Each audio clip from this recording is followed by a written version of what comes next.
Hey, what's up, everybody? True Boxing here. Thank you for coming back to Get Hit with the Truth. So today we're doing the Puello versus Matias recap. As Alberto Puello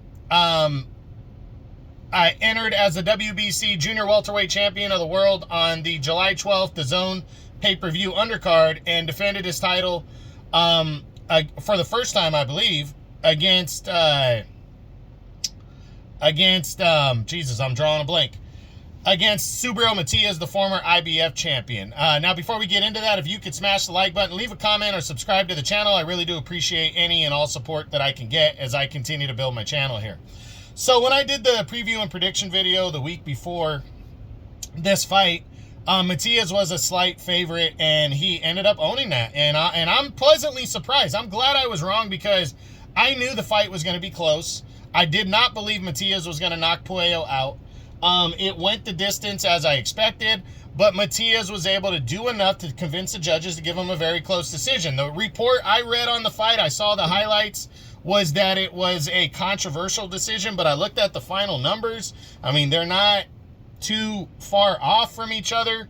There were close rounds, a lot of close rounds, and, the judges went with Matias, and in a way, it's good for boxing because Matias and Puello don't have huge names, but Matias was making a big name for himself before he ran into Liam Paro and suffered that decision loss. And then that one was written off.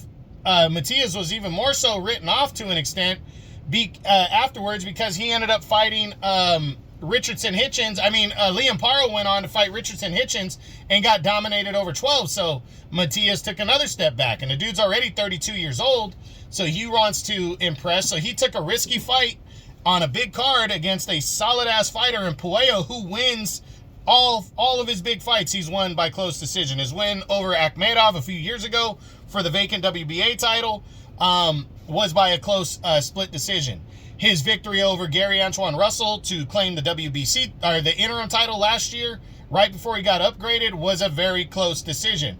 And then his victory over Sandor Martin, his mandatory challenger earlier this year, was by a close decision. So this guy wins the close fights, and Matias was able to swing the judges in his favor in this one and win. So not an easy task, but I think if anybody could have afforded a loss, it was Puello, especially by a close loss, as opposed to Matias. Puello's a couple years younger. He's never lost before. He loses a close decision. Matias has already lost a couple times in his career. He avenged one of them.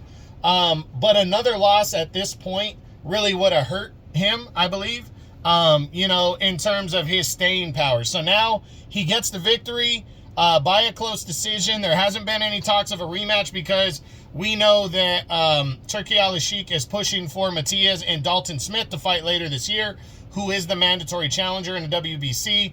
A little bit of a shame there because Puello in a close fight like this should be right at the top of the list, but maybe Puello will get a mandatory fight or some sorts. He is a tall, long guy, a welterweight. Junior welterweight. I wouldn't be surprised if he moved up to 147, but I think he should still see if he could pursue something and become a mandatory challenger again at 140 and throw his name back in the mix. He's a former two-time champ, and his only lone defeat now was by a razor thin. I think it ended up as a split decision, so nothing to hang your head about it. Matias is a beast. Matias is a good fighter. So Matias, congratulations on becoming a two-time champ. Looking forward to seeing him back in action. And Alberto Puello went down like a champion, fought his ass off. Looking forward to seeing him back in the ring, hopefully later this year, if not early next year, to get back on that grind and see what noise he can make. So that is it. That's what I got. That is my Puello versus Matias recap as they collided on the DAZN pay-per-view undercard on July 12th for the WBC Junior Welterweight Championship at 140 pounds. I hope you enjoyed the video. If you did, smash the like button, leave a comment, or subscribe to the channel. I appreciate any and all support. This is True Boxing, and you've been hit with the truth.